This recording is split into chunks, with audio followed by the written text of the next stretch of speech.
The screams echoed through the pristine corridors of the Velthari research station. But Dr. Kers Valdane had learned to tune them out. 3 years of genetic experimentation would numb anyone to the sounds of suffering, even when that suffering came from children. Subject 47 Delta shows promising integration. His assistant, Nithara, reported without looking up from her bioscanner. Her forearms moved with practiced efficiency across the holographic displays. The human genetic material has bonded with the host embryo at 93% compatibility. Valdane's compound eyes focused on the gestation chamber before him. Inside the translucent biofluid, a small form floated no larger than his palm, but already showing the telltale signs of their grand experiment. The embryo possessed the distinctive chitinous plating of their species, but veins of brilliant crimson pulsed beneath the surface, where human blood coursed through hybrid vessels. Remarkable, he whispered, his mandibles clicking with satisfaction. The human cardiovascular system is proving even more adaptable than we theorized.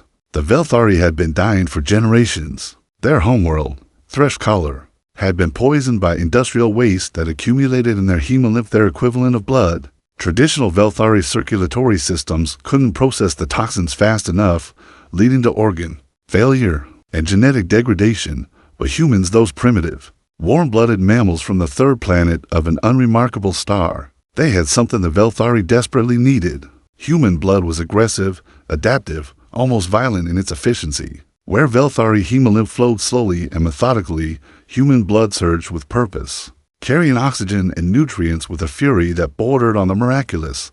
Most importantly, human liver and kidney functions could neutralize toxins that would kill a Velthari in minutes. How many successful implantations this cycle?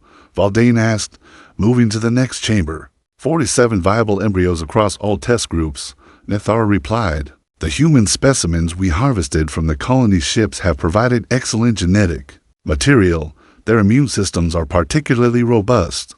Valdane paused at that. The harvest had been brutal, even by Velthari standards. 3 human colony ships, each carrying thousands of settlers to new worlds, had been intercepted in deep space. The humans had fought with typical mammalian ferocity, but plasma cannons and boarding swarms had overwhelmed their crude kinetic weapons. They hadn't killed all the humans. That would have been wasteful. The healthiest specimens had been taken to biolabs across Velthari space, their genetic material extracted through methods that kept them alive but barely conscious. The process was unpleasant, but necessary, sir, Nithara's voice carried a note of concern. We're receiving reports from other research stations. There have been complications with some of the older test subjects. What kind of complications? Spontaneous combustion events. The hybrid children, the ones that have reached adolescence, they're experiencing catastrophic metabolic failures. Internal temperatures spiking beyond survivable limits. Valdane's antenna twitched with irritation. Isolated incidents. Growing pains in the hybridization process. We'll adjust the genetic parameters for the next generation. But even as he spoke, alarms began blaring throughout the station. Emergency lights bathed the corridor in pulsing red, and Valdane could hear something he'd never heard before in a Velthari facility. Panic, sir. A technician's voice crackled through the communications array. Emergency in Nursery Bay 7. The adolescent subjects, gods, they're burning from the inside. Through the transparent walls of the research bay, Valdane saw smoke rising from one of the adjacent chambers. Inside, a Velthari human hybrid, maybe 8 cycles old by their aging process, thrashed in agony as her chitinous shell began to crack and glow from within. The screams weren't coming from the test subjects anymore. They were coming from their own children. Captain Drix Hollow floated in the wreckage of the colony ship New Jakarta, her magnetic boots keeping her anchored to what remained of the deck plating. The bodies of her crew drifted around her like grotesque ornaments, their faces frozen in expressions of rage and defiance. 3 months. 3 months since the Velthari had torn through the outer colonies like a plague, harvesting humans for their twisted experiments. Captain, came the voice of Sergeant Lockbrennick through her comm system. We've got movement in Section C. Looks like they left some of their bugs behind. Hollowan's grip tightened on her plasma rifle, one of the few weapons they managed to salvage from the Velthari dead. The irony wasn't lost on her, using their own technology to kill them. How many? Thermals showing 6 contacts, maybe 7.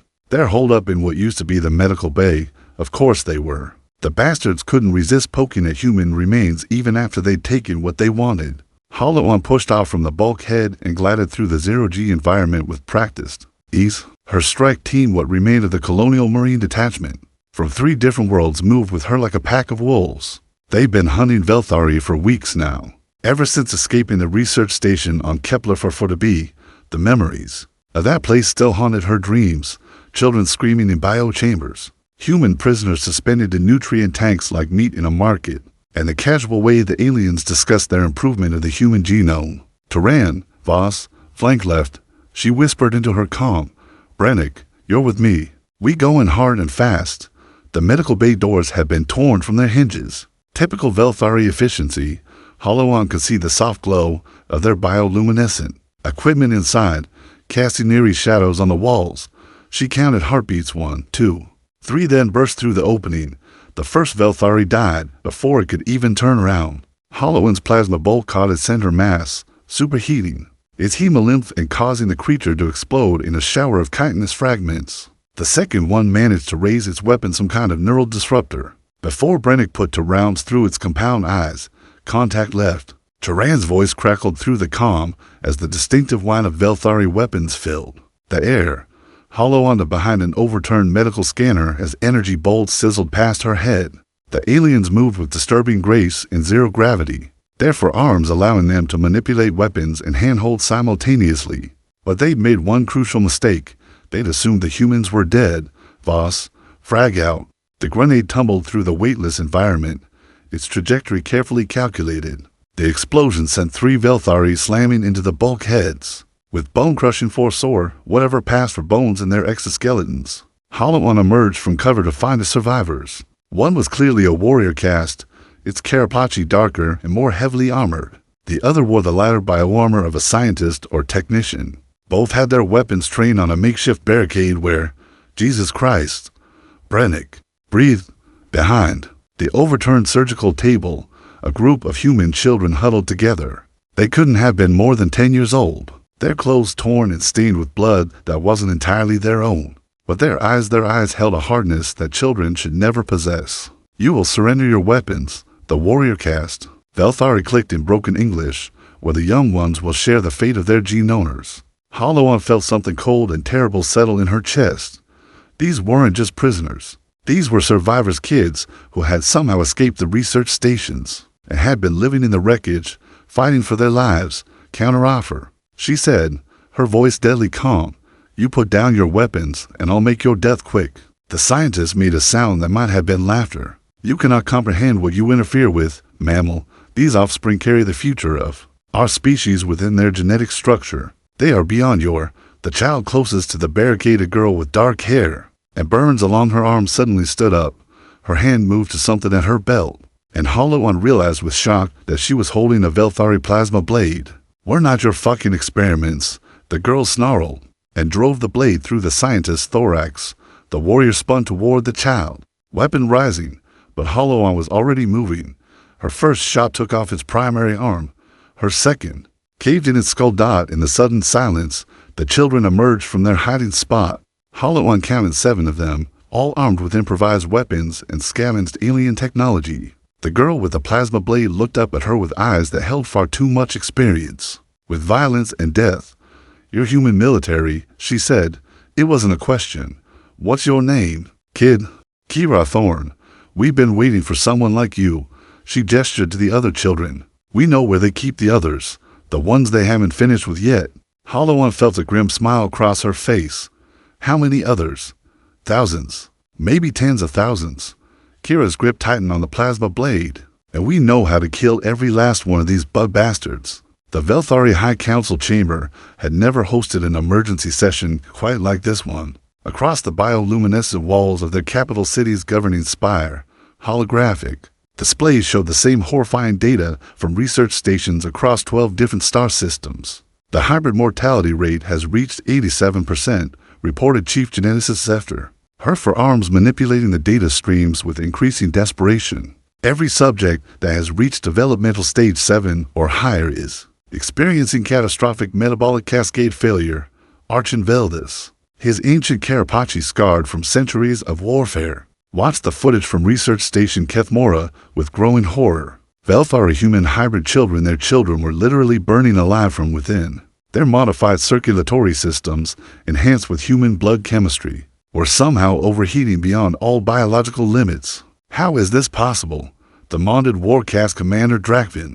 Our simulations show perfect compatibility between human and Velthari genetic structures. The human immune system, Zephyr S. mandibles clicked with anxiety. We underestimated its aggression in the hybrid subjects. The human blood cells are essentially treating all Velthari biological matter as foreign contaminants. They're attacking their own organs.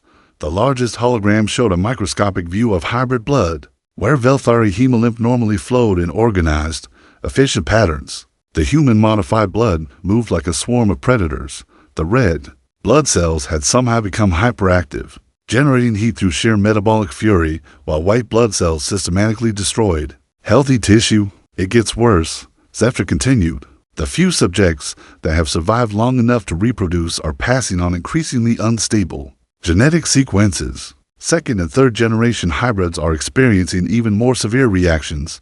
Some are combusting within hours of birth. Arch and Velvis felt a chill that had nothing to do with the chamber's environmental controls. The great work, their salvation from the toxins poisoning their species, was becoming their extinction.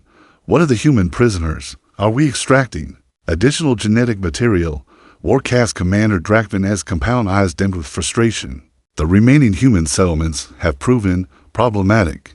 They've somehow acquired our weapons technology and are mounting increasingly sophisticated resistance operations. We've lost 17 harvest fleets in the past lunar cycle. The holographic display shifted to show tactical reports from the outer colonies. Human fighters, many of them children, barely past adolescence by their species standards, were conducting guerrilla warfare with a brutality that impressed even veteran Velthari warriors. They learned to use captured plasma weapons, turn Velthari biotechnology against them, and fight with a desperate savagery that seemed to increase with each engagement.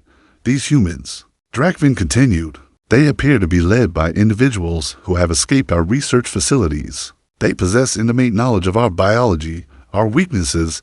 Escaped subjects are irrelevant. Snap Zephyr, we need solutions for the hybrid degradation. Perhaps if we modify the human genetic material before integration.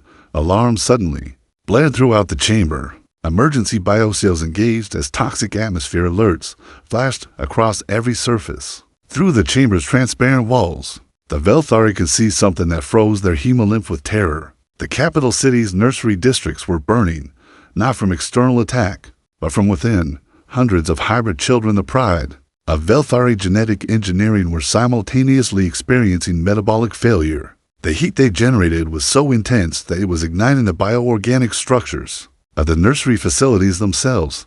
By the ancient hives, Velvis whispered, they're all dying at once. Through the emergency communication network, reports flooded in from across the city.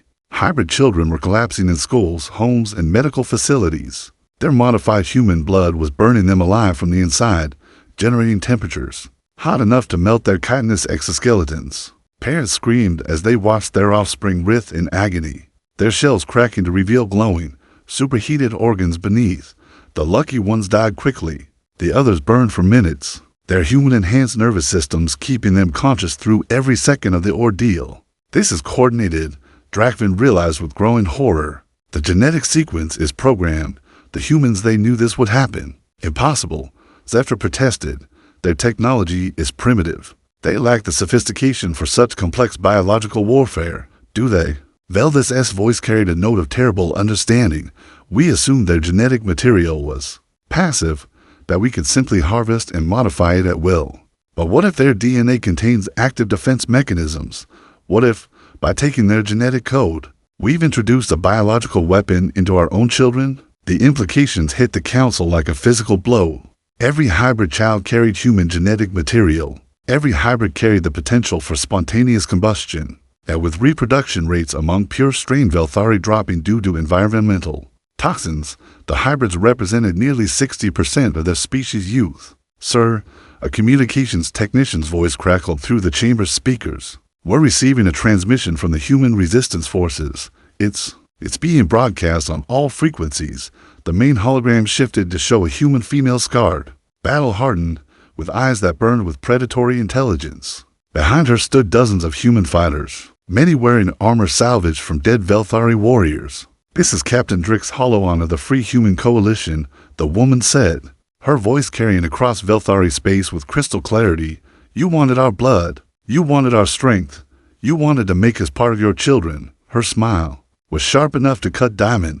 "Congratulations, you succeeded." The war room aboard the jury-rigged command ship Retribution buzzed with controlled chaos as Captain Hollowan reviewed the latest intelligence reports. Her staff a mixture of escaped prisoners, colonial marines, and civilian survivors who'd learned to fight like demons gathered around the holographic display, showing Velthari territorial space. 37 research stations confirmed destroyed in the last 72 hours, reported Commander Alexis Vega, formerly of the merchant vessel Prosperity, now one of humanity's most effective sabotage specialists. Internal combustion events are cascading across their entire hybrid population. Kira Thorne, now 16 and hardened by 3 years of warfare, manipulated the tactical display with movements that would have impressed a Velthari technician. The plasma blade scars on her arms had healed into deliberate patterns of warriors, marks among the human resistance. "It's not just the research stations," Kira said, her voice carrying the authority of someone who killed more aliens than soldiers twice her age. "We're getting reports from deep reconnaissance teams. Velthari civilian populations are in full panic. Their capital cities are burning from the inside out." Hollowan studied the data with grim satisfaction. The genetic time bomb they discovered in the hybrid children was spreading exactly as predicted. Every Velthari human hybrid was essentially a walking furnace, their modified biology designed to fail catastrophically once they reached reproductive maturity. "Dr. Reginald Carver would have been proud," she murmured, thinking of the brilliant geneticist who'd sacrificed himself to encode the biological weapon into humanity's DNA before the first harvest began. "Mom," interrupted Lieutenant Marcus Kane, one of the few surviving members of her original crew. "We're receiving priority transmissions from Scout Team Delta. They've located the primary research facility on Velthar Prime." The holographic display shifted to show reconnaissance footage of a massive biostructure that stretched across several square kilometers of the Velthari homeworld surface. Unlike their typical organic architecture, this facility was clearly constructed for maximum security, multiple defensive layers, heavy weapon emplacements, and what appeared to be a small fleet of warships in permanent orbit. "That's where they're keeping the primary breeding stock," Kira said, her jaw tightening. "Our people, the ones they've been using as genetic donors for over 3 years." Hollowan felt something cold and violent settle in her chest. Intelligence suggested that nearly 10,000 humans were still imprisoned in that facility, kept barely alive while Velthari scientists extracted genetic material in increasingly desperate attempts to reverse the hybrid combustion crisis. "What's the defensive assessment?" "Massive," Vega replied grimly. 3 battle cruisers, 14 escort frigates, and ground-based particle cannon arrays that can vaporize anything approaching from orbit. "They're treating this facility like the most important military installation in their empire, because it is," Kane added. "Our intercepts suggest they're convinced they can reverse engineer a cure. If they just have enough human genetic material to work with, they're harvesting our people faster than ever." The tactical situation was clear and brutal. The facility was effectively impregnable through conventional assault, but every day they delayed meant more human prisoners subjected to horrific medical experimentation. Worse, intelligence suggested the Velthari were on the verge of a breakthrough that might allow them to neutralize the genetic weapon before it could eliminate their hybrid population entirely. "There's something else," Kira said quietly. "The facility isn't just a research station. It's a nursery." The hologram zoomed in to show thermal imaging of the structure's interior. Massive chambers glowed with the heat signatures of thousands of developing embryos, the next generation of Velthari human hybrids, potentially modified to resist the combustion effect. "How many?" Hollowan asked, though she dreaded the answer. "Conservative estimate, 50,000 hybrid embryos in various stages of development. If they've found a way to stabilize the genetic integration, those children will become the core population for a new Velthari subspecies, one that's immune to our biological weapon," Vega added, "and enhanced with human adaptive capabilities." Hollowan stared at the tactical display for a long moment, weighing impossible choices. A direct assault on the facility would be suicide. They simply didn't have the firepower to break through those defenses. But infiltration was equally impossible with that level of security, unless... Kira, she said slowly, how many of our people have Velthari genetic modifications?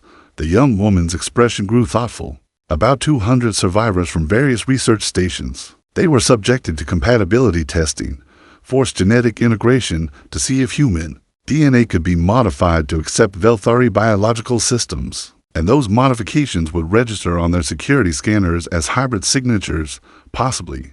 But ma'am, those people are barely stable. The genetic modifications are killing them slowly. Most won't live another 6 months. Hollow-On felt the terrible mathematics of war settling over her like a shroud. 200 dying volunteers against 50,000 potential super soldiers and 10,000 human prisoners. The calculus was brutally simple. Give me a secure channel to all unit commanders, she ordered. We're going to need every ship, every weapon, and every person willing to die for this. Mom, Vega asked. We're not just hitting that research facility, Hollow-On said, her voice carrying the weight of absolute decision. We're going to burn it to the ground, kill every hybrid embryo, rescue our people, and make sure the Velthari understand exactly what happens when you harvest human genetic material. She turned to face her staff, and they saw something in her eyes that made them step back involuntarily. We're going to show them why humans don't make good pets. The first wave of human fighters screamed through Velthar Prime's upper atmosphere. Like falling stars, their modified engines burning bright against the alien world's sulphurous sky. Captain Hollow-On gripped the command chair of the Retribution as defensive fire erupted from the planet's surface streams of plasma. That turned the air itself into a weapon. Vanguard Squadron, report. She barked into the communications array, taking heavy fire. Came the reply from Commander Vega, her voice barely audible over the sound of explosions. We've lost Defiance and New Hope direct hits from the orbital platforms, continuing approach to target through the main view screen. Hollow-On watched her people die. 12 ships had begun the assault. Now she counted only 8 still transmitting. Each vessel represented months of salvage work, years of training, and crews of volunteers who knew they were flying into almost certain death. Infiltration teams, status report, she called to Kira Thorne, who was coordinating the ground assault from the ship's tactical center. Teams Alpha through Delta have breached the outer perimeter. Kira replied, her face illuminated by the glow of multiple combat feeds. Heavy resistance from Velthari warrior casts. We're taking casualties, but maintaining forward momentum. On the tactical displays, Hollow-On could see the battle unfolding in real time. 200 human volunteers, most carrying Velthari genetic modifications that would allow them to pass through biosecurity barriers, had infiltrated the massive research complex. But the facility's defenses were more extensive than anticipated. The first infiltration team, led by Lieutenant Kane, had made it nearly 3 kilometers into the complex before running into a defensive position. Manned by Velthari shock troops, the aliens had learned from previous encounters with human fighters. They'd adapted their tactics to counter human aggression and unpredictability. Contact, multiple warrior casts, heavy armor. Kane's voice crackled through the comm system. They've got some kind of neural disruptor field that's interfering with our coordination. Hollow-On watched the feed from Kane's helmet camera as he and his team engaged the Velthari defenders. The aliens moved with disturbing efficiency, their forearms allowing them to manipulate multiple weapons simultaneously. While their natural armor absorbed hits that would have killed humans instantly, Kane rolled behind cover as plasma bolts sizzled past his head, then emerged to return fire with a captured Velthari heavy weapon. The first alien went down, its chitinous armor cracking under the sustained bombardment, but 2 more immediately moved to flank Kane's position. Grenade out, Kane shouted, hurling an improvised explosive into the Velthari formation. The blast sent the aliens flying, but the third managed to get a clean shot. Kane's camera feed went dark as neural disruptor energy tore through his position. Kane's down, Kira reported grimly. Team Alpha is compromised, but they've opened a breach. In Section C, Team Beta is moving to exploit.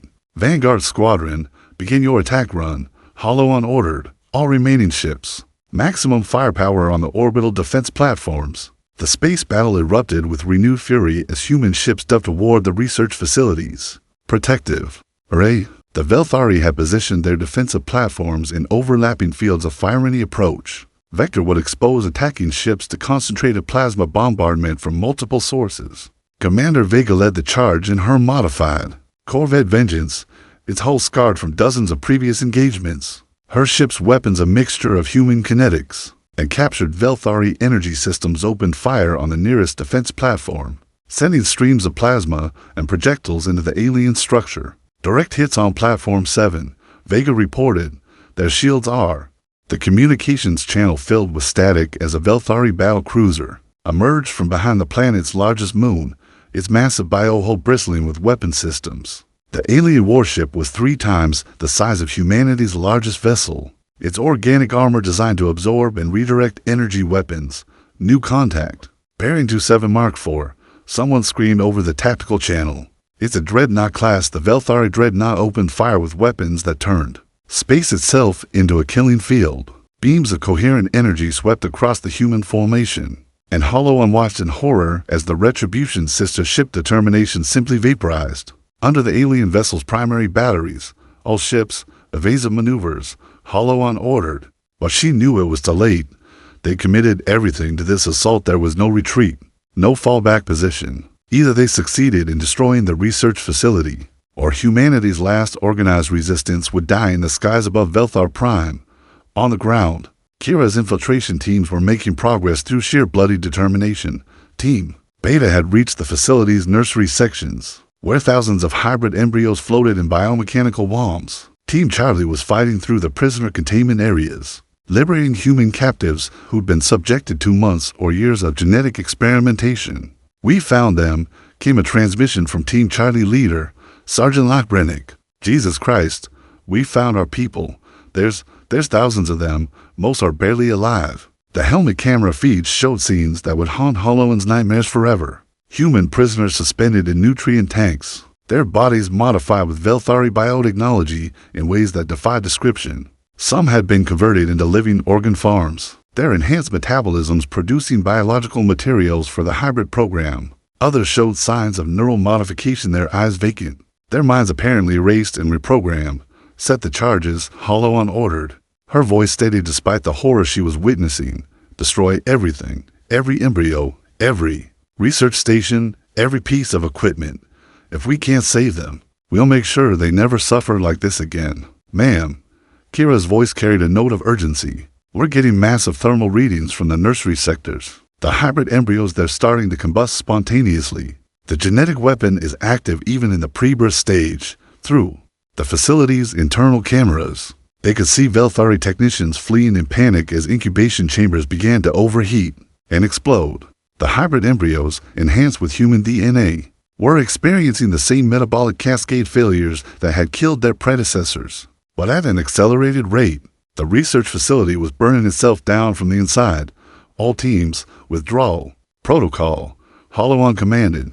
"Get our people out before that whole complex goes up."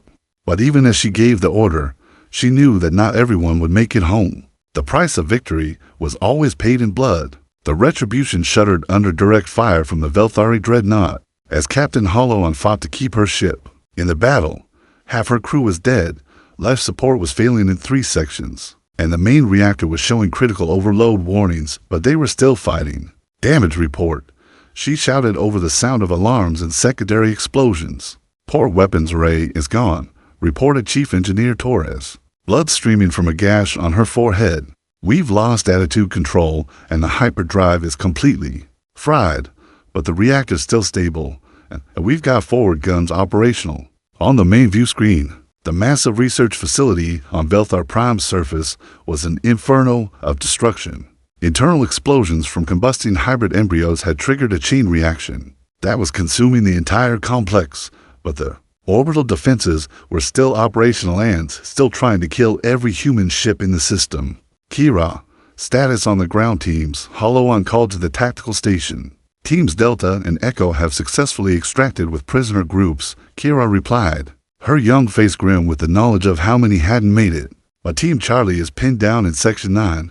Brennick's people are trapped with about 300 human prisoners who are too weak to move quickly." The tactical display showed the situation in brutal clarity. Sergeant Brennick and his team were surrounded by Velthari security forces. In a section of the facility that hadn't yet succumbed to the spreading fires, the rescued prisoners, humans, who'd been subjected to years of genetic experimentation, couldn't survive the rapid evacuation that the situation demanded.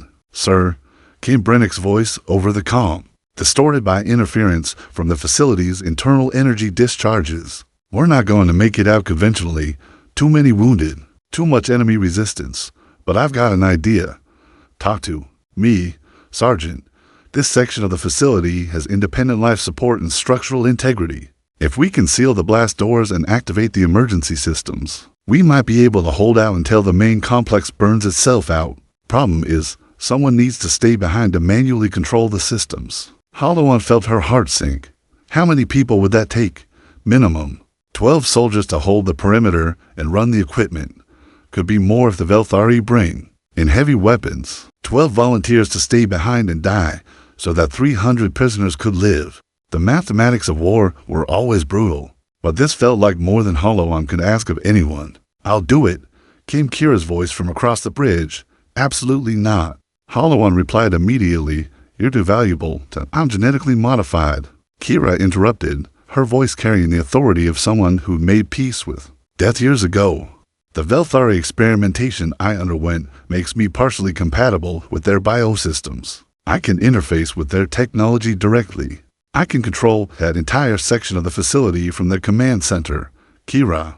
And I'm already dying," she continued matter-of-factly. "The genetic modifications are breaking down my cellular structure. I've got maybe 6 months before organ failure kills me anyway. This way, my death means something."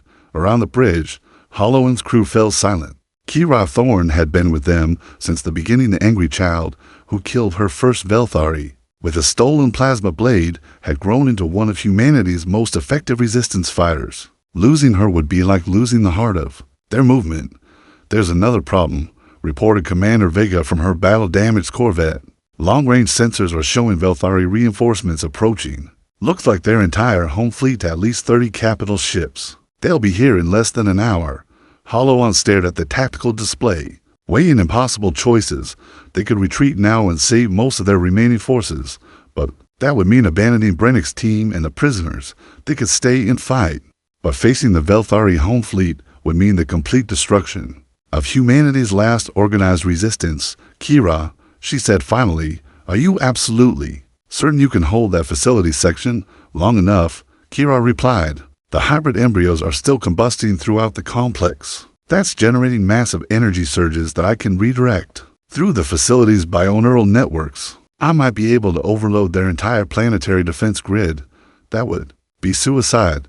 Captain, with respect, this whole war has been suicide from the beginning. But if I can take out their defense grid, your ships can evacuate everyone and escape before the reinforcements arrive." On the surface, Sergeant Brennick's voice crackled through the comm system. "AM, whatever we're going to do, we need to decide fast. The Velthari are bringing up heavy assault units. Look like they're planning to breach our position with shaped charges." Hollow closed her eyes for a moment, feeling the weight of command crushing down on her like a physical force. When she opened them again, her decision was made. "All ships, prepare for emergency evacuation of ground teams," she ordered. "Kira, get down to the surface and link up with Brennick. You'll have exactly 30 minutes to get our people out before we have to run." "Understood, Captain." Kira was already moving toward the shuttle bay, collecting weapons and equipment with practiced efficiency. "And Captain, when you tell the story of what happened here, make sure people know that we died fighting back. You're not going to die," Hollow said, but Kira was already gone. 20 minutes later, deep in the burning research facility, Kira Thorne placed her hands on the Velthari bioneural interface and felt alien technology merging with her modified genetics. Around her, the facility's systems responded to her thoughts, its organic circuits pulsing with new purpose. Above, human ships prepared to flee into the darkness between stars. Below, 300 rescued prisoners took their first breaths of freedom in years. And in the depths of a dying alien facility, a human child who learned to kill with alien weapons prepared to demonstrate why her species had never been meant to be prey. The Velthari home fleet arrived to find their primary research facility transformed into a pillar of fire that reached Toward the stars, Admiral Kedavos stared at the tactical displays in disbelief as his sensors reported energy. Readings that defied comprehension. The facility's bioneural networks were overloading, and cascading failures that spread across the planet's entire defense grid. How is this possible? He demanded of his tactical officer. The facility's power systems weren't capable of generating energy signatures at this magnitude. Sir, the officer replied, his compound eyes reflecting the horror of realization. The human genetic modifications, they're not just causing metabolic failures in our hybrid offspring. They're somehow interfacing with our biotechnology directly. Someone is using our own systems against us, deep within the collapsing research complex. Kira Thorne felt the Velthari bioneural interface burning through her nervous system like liquid fire. The alien technology was designed to work with Velthari biology. Her human modifications made the connection possible, but at a cost that was consuming her cellular structure from within. Through the facility's sensor network, she could see Sergeant Brennick's team moving through the evacuation corridors with the rescued prisoners. 300 humans who'd been written off as lost were now stumbling toward freedom, supported by soldiers who'd volunteered to die for strangers.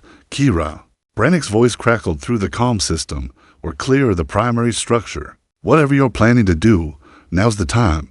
She smiled, though there was no one left alive to see it. Through the bioneural interface, she could feel the facility's power systems responding to her will.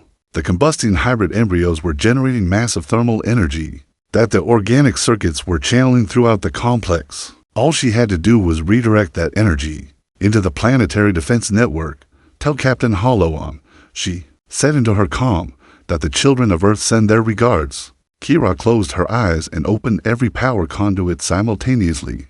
The explosion was visible from orbit. The research facility, along with 50,000 hybrid embryos and the entire planetary defense grid, vaporized in a release of energy that temporarily outshone Velthar Prime's primary star. The electromagnetic pulse from the blast disabled every piece of electronic equipment within 1,000 kilometers, leaving the Velthari home fleet blind and helpless. Captain Hollowan watched from the bridge of the Retribution as her remaining ships evacuated the last of the ground teams. The space around Velthar Prime was filled with debris from destroyed defense platforms, and the planet's surface showed a crater where the research facility had once stood. All ships report successful extraction, Commander Vega announced from her battered corvette. We've recovered 437 prisoners and 63 members of the ground assault teams. The cost had been devastating. Of the 12 ships that had begun the assault, only 6 remain operational. Nearly half of the ground teams had been killed or wounded, but they'd accomplished something that had seemed impossible. They'd struck at the heart of the Velthari Empire and lived to tell about it. Set course for the Kepler system, Hollowan ordered. We'll regroup with the other resistance cells and figure out our next move. But as the human fleet jumped to hyperspace, carrying news of their victory to the scattered colonies, the real consequences of the assault were only beginning to unfold. Across Velthari space, every hybrid child was dying. The genetic weapon that Dr. Carver had encoded into human DNA was spreading through their population like wildfire, causing spontaneous combustion in anyone carrying human genetic material. Research stations were abandoning their facilities as their test subjects burned from within. Civilian populations were fleeing entire cities as hybrid children turned into living furnaces. The Velthari had wanted human blood to save their species. Instead, they'd introduced a plague that was consuming their future within 6 months. The hybrid population had been reduced by 97%. The survivors, those few individuals whose genetic modifications had somehow achieved stable integration, were sterile and carried genetic markers that made them outcasts among their own species. The great experiment was over. The harvest fleets were recalled to defend the homeworld as civil war erupted between those who blamed the genetic program for their species' decline and those who insisted that more human DNA was needed to find a cure. In the depths of space, aboard ships built from salvaged alien technology, human survivors listened to intercepted Velthari communications and allowed themselves to feel something they hadn't experienced in years: hope. Captain Hollowan stood in the memorial bay of the rebuilt Retribution, looking at the wall of names that represented everyone they lost in their war against the Velthari. Kira Thorne's name was there, along with Lieutenant Kane, Dr. Carver, and hundreds of others who died fighting for human survival. Captain, came a voice behind her. She turned to find Commander Vega approaching, carrying a data pad with the latest intelligence reports. "What is it?" "Alexis, long-range reconnaissance has confirmed it. The Velthari Empire is collapsing. Their military fleets are being recalled to deal with internal conflicts. The outer colonies are declaring independence, and the hybrid population. There are reports of mass extinctions across dozens of star systems." Hollow nodded slowly. The victory felt hollow. Too many good people had died to achieve it. But they'd proven something important. Humanity might be primitive by galactic standards, but they were not prey. "There's something else," Vega continued. "We're receiving transmissions from other species races that were conquered by the Velthari decades ago. They're asking for our help, apparently. News of our resistance has spread throughout this sector of the galaxy, and they want to know if we'll teach them how to fight back." Hollow looked again at the memorial wall, thinking of Kira Thorne's final words. "Tell them that the children of Earth send their regards. Send a message to all human resistance cells." She said finally, "Tell them we're expanding operations. Any species that wants to learn how to bite back against their oppressors will teach them." She turned away from the memorial, her expression hardening with new purpose. "The Velthari wanted to harvest our DNA to make their children stronger," she said. "Instead, they gave us the galaxy in the years that followed. The techniques developed by human resistance fighters would spread to dozens of species across the galactic arm. The Velthari Empire, once a dominant force in interstellar politics, would fracture into competing factions as their hybrid population died out and their military capabilities collapsed. But the children of Earth would remember the lesson they learned in the darkness between stars. Sometimes the only way to survive is to make your enemies wish they'd never found you." The genetic weapon that had been meant to doom humanity became their salvation, not through superior technology or overwhelming force, but through the simple, terrifying truth that humans had never learned to be anything other than dangerous. They wanted human DNA. Now their children burned inside out, and humanity owned the night.